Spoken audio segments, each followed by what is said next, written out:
Saludos, amada iglesia, que el Señor te bendiga. Te habla tu pastor Saulo y en este Día de los Padres tendremos nuestra lección virtual y muchas felicidades a todos los padres en este día, que espero que la pasen muy bien, que la disfruten junto con su familia y que la compañía del Dios Todopoderoso sea con ustedes en este día. Nuestra lección para hoy se titula Poder para servir. Y el texto bíblico que la lección tocará en esta mañana se encuentra en Romanos 15, 1 al 13. Y como toda lección, siempre nos resalta el texto áureo. Y este se encuentra en Romanos 15, 5 al 6. Pero antes de dar lectura a la palabra del Señor, oramos a Dios. Amantísimo Dios y Padre Celestial, te adoramos, te amamos y te bendecimos, Señor. Te pedimos, Señor, que en este día tú acompañes a los padres, a las familias, celebrando, mi Dios. Mira la angustia y el dolor que tal vez algunos estén pasando por la pérdida de algún padre. Mi Dios, te pedimos que tu compañía, Señor, se acerque hacia ellos y les haga sentir tu amor inagotable, Padre. Abre nuestro entendimiento para que entendamos tu palabra, mi Dios, para que podamos crecer y ser mejores personas y ser mejor iglesia, mi Dios. En tu nombre hemos orado. Amén y amén. Así que como les mencioné, el texto áureo que nos resalta la lección se encuentra en Romanos 15, 5 al 6 y dice: y Dios, que es quien da constancia y consuelo, los ayude a ustedes a vivir en armonía unos con otros, conforme al ejemplo de Cristo Jesús, para que todos, juntos, a una sola voz, alaben al Dios y Padre de nuestro Señor Jesucristo. Y esta es palabra del Señor. Así que la lección de hoy nos menciona unos objetivos. Y estos objetivos son reconocer y entender los términos fuertes en la fe y débil en la fe. Y nos sorprenderá a quién Pablo se dirige como los fuertes y los débiles. Como parte de los objetivos también estaremos, ¿verdad? Iremos a comprobar que en la iglesia existe la realidad de los fuertes en la fe y los débiles en la fe. Pero independientemente de quién es fuerte y el débil, debemos respetarlo, amarlo y comprenderlo. Tenemos que veremos cómo examinar el modelo de Cristo que nos ayuda a cumplir la misión en medio de la diversidad humana y veremos, ¿verdad?, como parte de los objetivos que tenemos que comprometernos a hacer lo necesario para que todos y todas desde nuestras realidades llevemos a cabo el servicio en la misión. Y la lección, ¿verdad?, también nos menciona unas frases, en este caso no es una sola palabra, sino una frase, y es, obviamente, fuertes en la fe. Y fuertes en la fe, ¿verdad? La lección nos dice que son quienes han sido bien formados en la fe, que han alcanzado madurez y saben que el criterio fundamental es el amor y la imitación de Jesucristo. También tenemos el concepto débiles en la fe, y son quienes no logran aún la iluminación de una fe formada y lograda en las pruebas. Puede incluir personas que no son constantes y firmes en sus convicciones. Y yo le añado, ¿verdad?, a esta definición, que son aquellos que se aferran a las costumbres de la ley, que es lo que se refiere Pablo, como asuntos importantes para expresar su fe, que es que confían aún en la ley para mostrar su fe. Así que tenemos en esta mañana, ¿verdad?, la lectura bíblica que se encuentra en Romanos 15, 1 al 13, y le voy a dar lectura a la misma. Y dice: los que somos fuertes debemos soportar las flaquezas de los débiles y no agradarnos a nosotros mismos. Cada uno de nosotros agrade a su prójimo en lo que es bueno, para edificación, porque ni aun Cristo se agradó a sí mismo. Antes bien, como está escrito, Los vituperios de los que te vituperaban cayeron sobre mí. Las cosas que se escribieron antes para nuestra enseñanza se escribieron a fin de que por la paciencia y la consolación de las Escrituras tengamos esperanza. Y el Dios de la paciencia y de la consolación os dé entre vosotros un mismo sentir, según Cristo Jesús, para que unánimes a una voz glorifiquéis al Dios y Padre de nuestro Señor Jesucristo. Por tanto, recibíos los unos a los otros, como también Cristo nos recibió para gloria de Dios. Os digo que Cristo Jesús vino a ser siervo de la circuncisión para mostrar la verdad de Dios, para confirmar las promesas hechas a los padres y para que los gentiles glorifiquen a Dios por su misericordia, como está escrito: por tanto, yo te confesaré entre los gentiles y cantaré a tu nombre. Y otra vez dice: alegraos gentiles con su pueblo. Y otra vez: alabad al Señor todos los gentiles y exaltadlo todos los pueblos. Y otra vez dice Isaías: estará la raíz de Isaí y el que se levantará para gobernar a las naciones, las cuales esperan en él. Y el Dios de la esperanza os llene de todo gozo y paz en la fe, para que abundéis en esperanza por el poder del Espíritu Santo.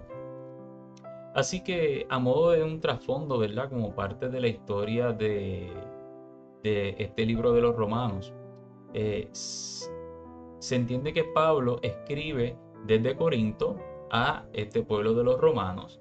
Se entiende que escribió en el invierno para el 57, entre el 57 y el 58. Escribe antes de ser arrestado, y Pablo no fue el fundador de la iglesia en Roma. Así que, a modo de introducción, ¿verdad?, para esta carta de los romanos, esta carta de los romanos es uno de los documentos más importantes del Nuevo Testamento. Ha sido de gran influencia desde los comienzos de la iglesia hasta los debates contemporáneos sobre la naturaleza y misión de esta. Como señalan los teólogos José David Rodríguez y David Cortés Fuentes, junto a otros como Powell y Brown, que son eruditos que han estudiado y han escrito muchos libros, llegan a la misma conclusión de que esto no es así, que Pablo no fundó esta iglesia. Y esto lo hicieron, ¿verdad?, en sus respectivos comentarios a la carta de los romanos. Y en primer lugar, la carta de los romanos revela que Pablo no había estado en Roma antes de escribirla.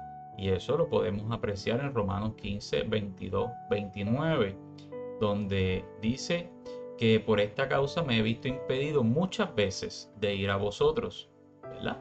Así que podemos entender que esto es así.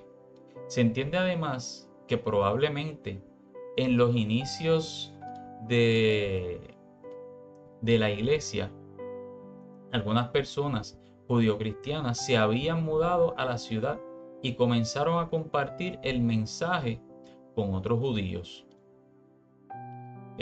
Roma era una ciudad próspera y las personas de todas las provincias se mudaban buscando el progreso y el sustento de su familia.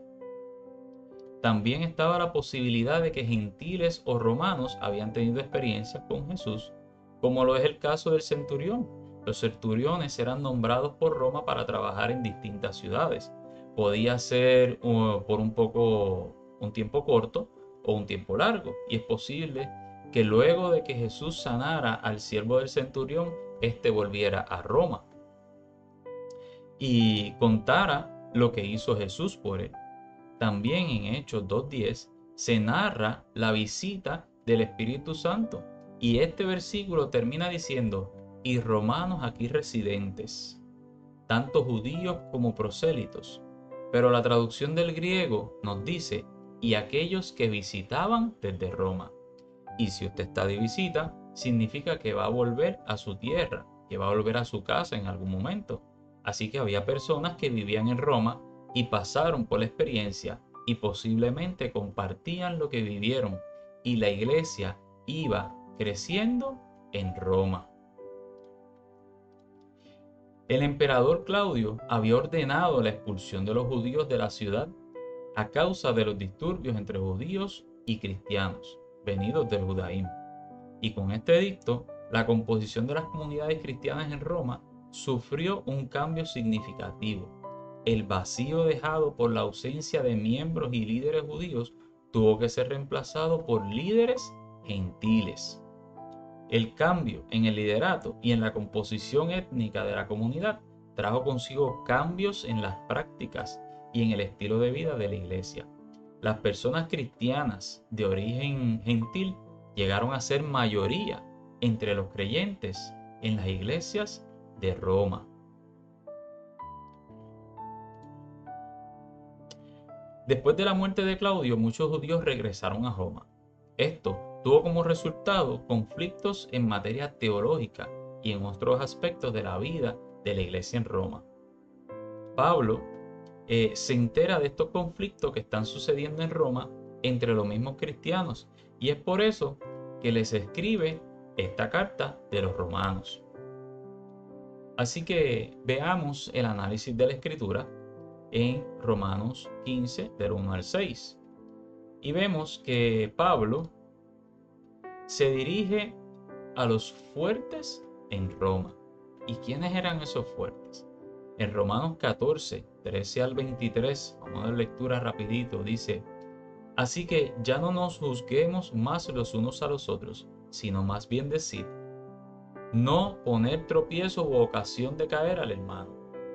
Yo sé y confío en el Señor Jesús, que nada es inmundo en sí mismo, mas para el que piensa que algo es inmundo, para él lo es. Pero si por causa de la comida tu hermano es contristado, ya no andas conforme al amor. No hagas que por la comida tuya se pierda aquel por quien Cristo murió. No sea pues vituperado vuestro bien, porque el reino de Dios no es comida ni bebida, sino justicia, paz y gozo en el Espíritu Santo. Porque el que en esto sirve a Cristo agrada a Dios y es aprobado por los hombres. Así que sigamos lo que contribuye a la paz y a la mutua edificación. No destruyas la obra de Dios por causa de la comida. Todas las cosas a la verdad son limpias, pero es malo que el hombre haga tropezar a los otros con lo que come. Bueno es no comer carne ni beber vino, ni nada en que tu hermano tropiece o se ofenda o se debilite. ¿Tienes tu fe? Tenla para contigo delante de Dios. Bienaventurado el que no se condena a sí mismo en lo que aprueba. Pero el que duda sobre lo que come es condenado, porque no lo hace con fe, y todo lo que no proviene de fe es pecado. Y esto le escribe Pablo a los fuertes. Así que les recuerda a los fuertes su deber de recibir y sostener a los débiles, y no hacer las cosas por agradarse a sí mismo. La libertad de conciencia de los fuertes, cuando se separa del amor, corre el peligro de convertirse en anarquía. Y anarquía es ausencia de poder público, es desorden, es ausencia de norma, ausencia de jerarquía, ausencia de autoridad. Y Pablo se dirige a ellos porque teme que esto suceda así. Entonces, ¿quiénes en la carta pueden ser los fuertes en la fe y quiénes los débiles? Los cristianos en Roma tenemos los judeocristianos, y estos eran los que se veían como el movimiento original de los judíos. Estos se sentían obligados a observar las características y distinción de las costumbres judías. Y como parte de sus costumbres era comer vegetales, para no contaminarse con los alimentos dedicados a los sacrificios a otros dioses. Ellos también separaban los días para Dios y cumplían con los días que representaban las festividades de su pueblo. También tenemos a los gentiles cristianos que seguían la ley. Eran gentiles que se habían convertido, pero seguían la ley. Estos eran aquellos que no eran judíos por su familia, sino que habían aceptado el Evangelio, pero que posiblemente les había sucedido como a los Gálatas, que luego de convertidos aceptaron la circuncisión y otras obligaciones de la ley y las comenzaron a seguir. Y Pablo se dirigió a los Gálatas respectivamente en su carta. Y tenemos a los romanos gentiles convertidos. Y están los romanos gentiles convertidos. Estos eran los gentiles de Roma que habían aceptado el Evangelio. Estos compartían el entendimiento de Pablo de que el Evangelio es mucho más que las particularidades y las leyes de los judíos. Y esto es lo que a los que les llaman los fuertes, porque entienden que no, los alimentos no les van a hacer ninguna diferencia.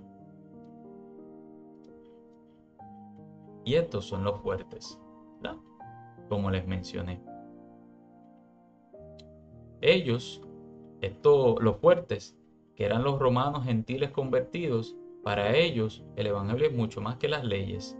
Ellos pensaban que no hay que seguir la ley. Ellos comían lo que sea y no consideraban algún día especial, pero tenían una fe firme en las palabras de Pablo, tenían una fe firme en Jesús, tenían una fe firme en Dios. Así que Pablo no habla meramente de tolerar a los débiles en la fe, sino de sostener, recibir y aceptar a esos débiles. Así que nuestra postura o actitud no es pasiva, sino activa en pos de la unidad de la comunidad de fe. Para evitar este peligro de anarquía, los fuertes deben buscar la edificación mutua. Y esto lo vemos en los versículos 1 y 2 de ese capítulo 15, que dice así que los que somos fuertes debemos soportar las flaquezas de los débiles y agradarnos a nosotros y no agradarnos a nosotros mismos. Cada uno de nosotros agrade a su prójimo en lo que es bueno para edificación, ¿verdad? Así que Cristo mismo es presentado como un modelo de lo que debe ser la conducta de los fuertes, así como Cristo no se agradó a sí mismo.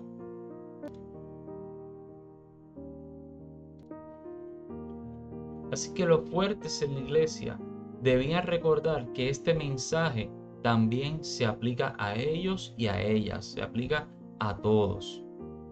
Y Pablo concluye estos primeros versículos que hemos hablado, y este párrafo con una oración por la unidad de la iglesia, siguiendo el ejemplo de Cristo. En los versículos 5 y 6, ¿verdad?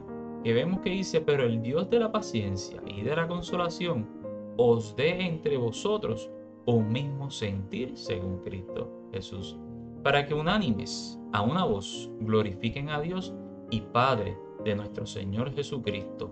Pablo desea que se unan, que no haya división entre ellos, no importando si uno sigue unas leyes y los otros no. Lo importante es que siguen al mismo Dios, que lo hacen para agradar a un mismo Dios. Podemos decir que la mayoría de las exhortaciones el apóstol las dirige a los hermanos y las hermanas fuertes, porque les corresponde mayor responsabilidad, puesto que comprenden de una forma más amplia el alcance de la obra de la cruz. Aquellos que lo comprenden tienen que ser más pacientes y amorosos con aquellos que parece que no lo entienden.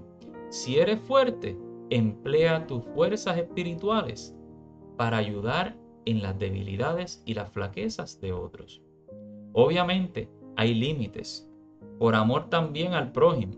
Hay conductas y aspectos que perjudican a nuestros hermanos y a nuestras hermanas.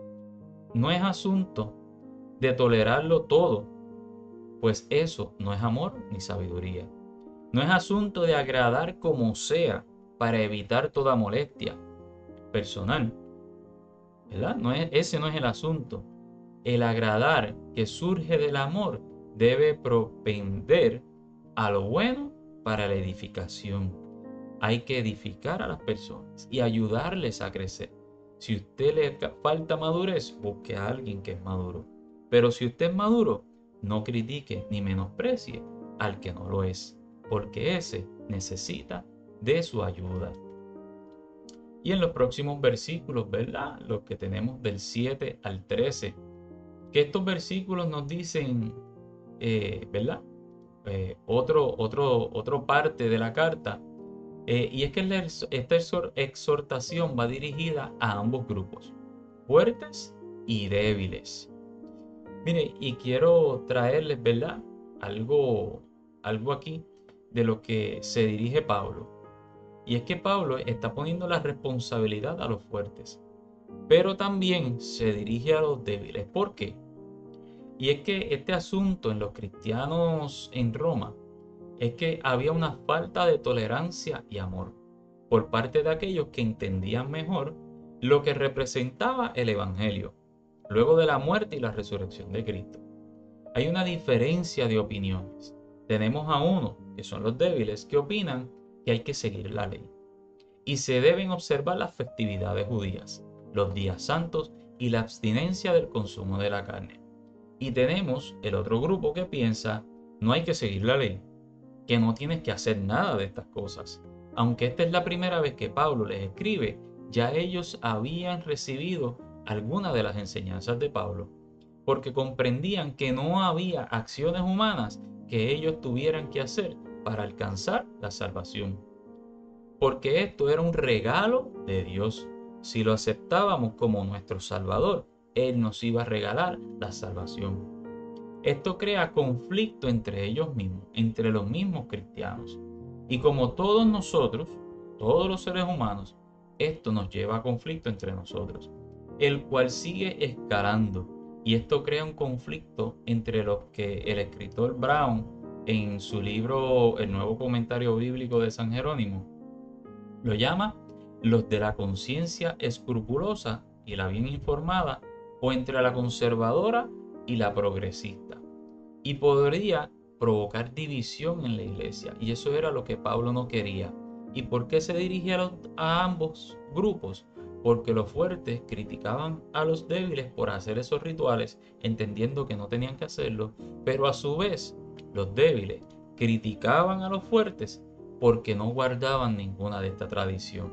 Así que él se dirige a ambos, a todos nos dirige el Señor, a todos nos manda a tener cuidado, a los fuertes a no criticar al débil, pero el débil, el que está teniendo alguna manera de hacer las cosas pensando que es lo correcto, ambos lo hacemos para adorar al Señor. En esta sección resaltan tres aspectos del ministerio de Cristo. El primer aspecto es que Cristo nos recibió, y eso lo vemos en el versículo 7, que dice, recibió los unos a los otros, como también Cristo nos recibió para la gloria de Dios. Las personas cristianas en Roma eran ejemplo viviente de la gracia inclusiva de Cristo. El segundo aspecto del ministerio de Cristo es su ser siervo de la circuncisión. Y eso lo vemos en el versículo 8, que dice, pues os digo que Cristo Jesús vino a ser siervo de la circuncisión para mostrar la verdad de Dios, para confirmar las promesas hechas a los padres. Y también lo vemos en Romanos 11:1, que dice, digo pues, ¿ha desechado Dios a su pueblo? En ninguna manera, porque también yo soy israelita, de la descendencia de Abraham, de la tribu de Benjamín. Esa era la descendencia que se circuncidaba. La relación de Cristo con la circuncisión tiene el doble propósito de mostrar la verdad de Dios y confiar las promesas hechas a los padres.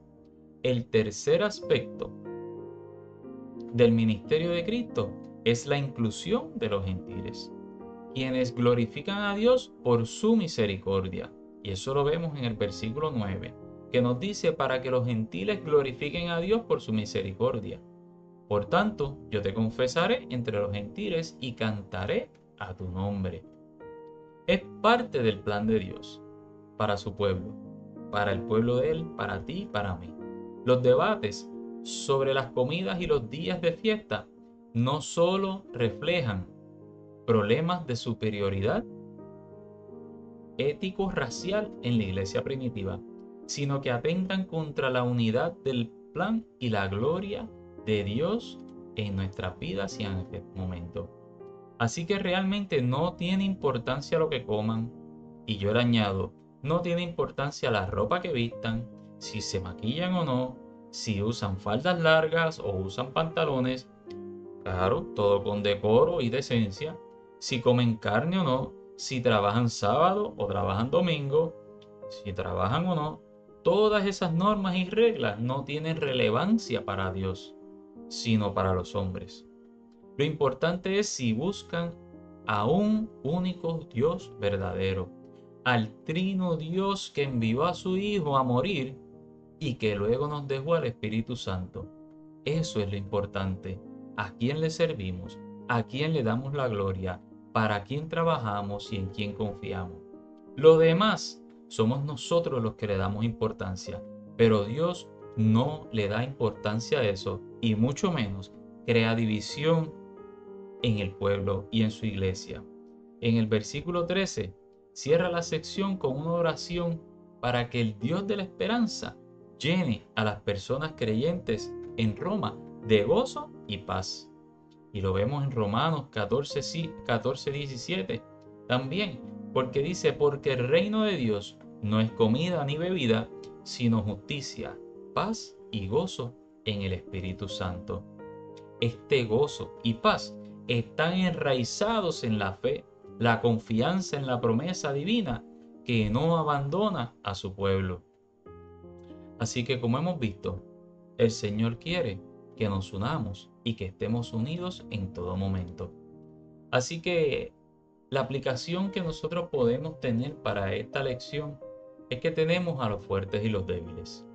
En momentos determinados de nuestra vida cristiana, hemos tenido que reflexionar respecto a nuestras debilidades y fortalezas como seres humanos y también como personas cristianas.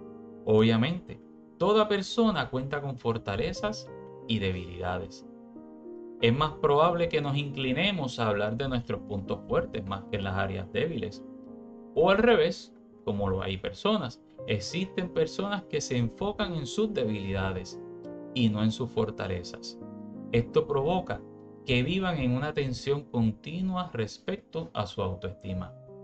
En resumen, debilidades y fortalezas existen donde quiera que haya un ser humano. Ahora bien, las iglesias cuentan con un mosaico de personas que tienen ritmos distintos respecto al peregrinaje de la fe. Desde sus inicios, cuenta con personas de distintos trasfondos familiares, sociales, éticos, culturales, de género, con trasfondos educativos diferentes y muchas otras variables. En la iglesia se da cita a una diversidad amplia de personas que son llamadas y convocadas por un solo espíritu para poder vivir la fe en amor, armonía y respeto mutuo.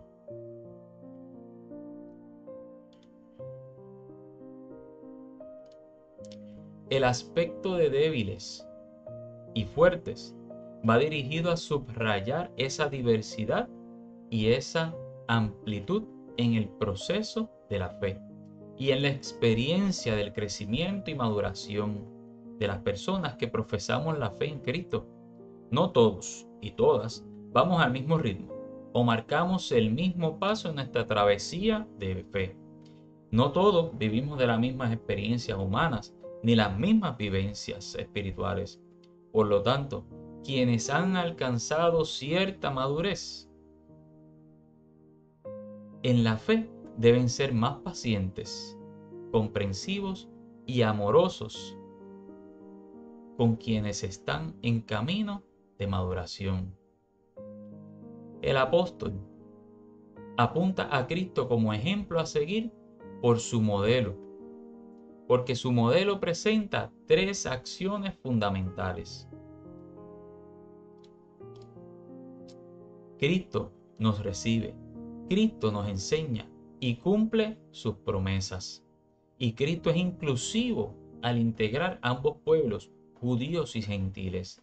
Así que nosotros no debemos hacer ninguna división. Hay aspectos secundarios que en muchas ocasiones los elevamos como si fueran esenciales. Ubicamos lo que puede ser negociable como pieza de tranque en la vida de la iglesia, como por ejemplo aspectos de apariencia física en las personas, asuntos que tienen que ver con la música, entendimientos relacionados con el ecumenismo o la unidad del pueblo de Dios, y así pudiéramos mencionar tantos otros. Lo cierto es que no debemos olvidar el lema de Rupertus Meltinus, quien dio forma clásica a este principio cuando dijo: en lo esencial, unidad; en lo no esencial, libertad; y en todo, amor. Luego San Agustín abrazó este principio, y los discípulos de Cristo también lo han adoptado, ¿verdad? Como ese tema.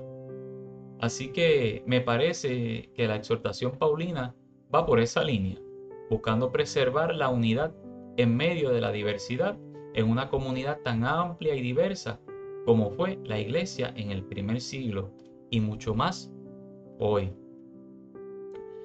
Nosotros como Iglesia Metodista de Puerto Rico tiene dentro de su constitución el no discriminar por ningún motivo, de manera que sea inclusiva, como Pablo le exhorta a los fuertes y a los débiles. También fomenta las relaciones ecuménicas en respecto a todos los que confiesen a Jesucristo como Dios y Salvador, según las Escrituras. Y nosotros como metodistas tenemos el cuadrilátero metodista.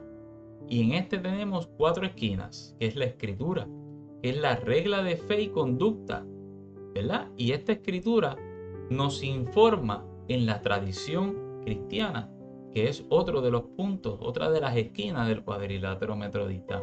Y nos dice que no necesariamente ritos, formas y liturgias, sino en testimonios, eventos o teofanías.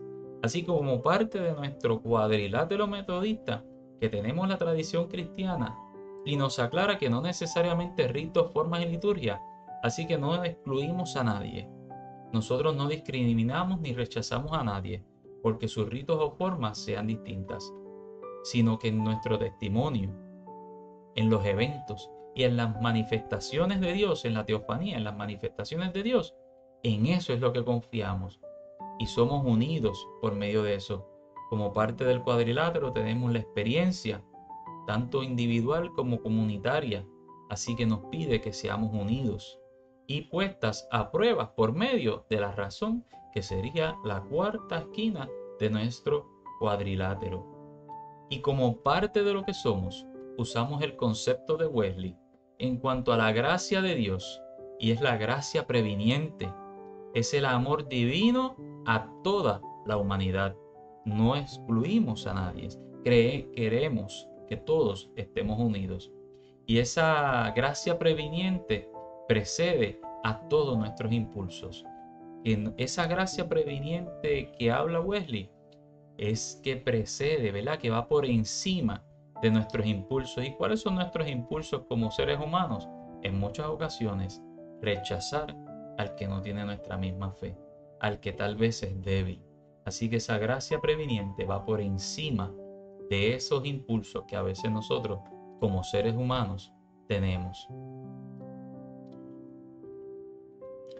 Así que nosotros tenemos, ¿verdad?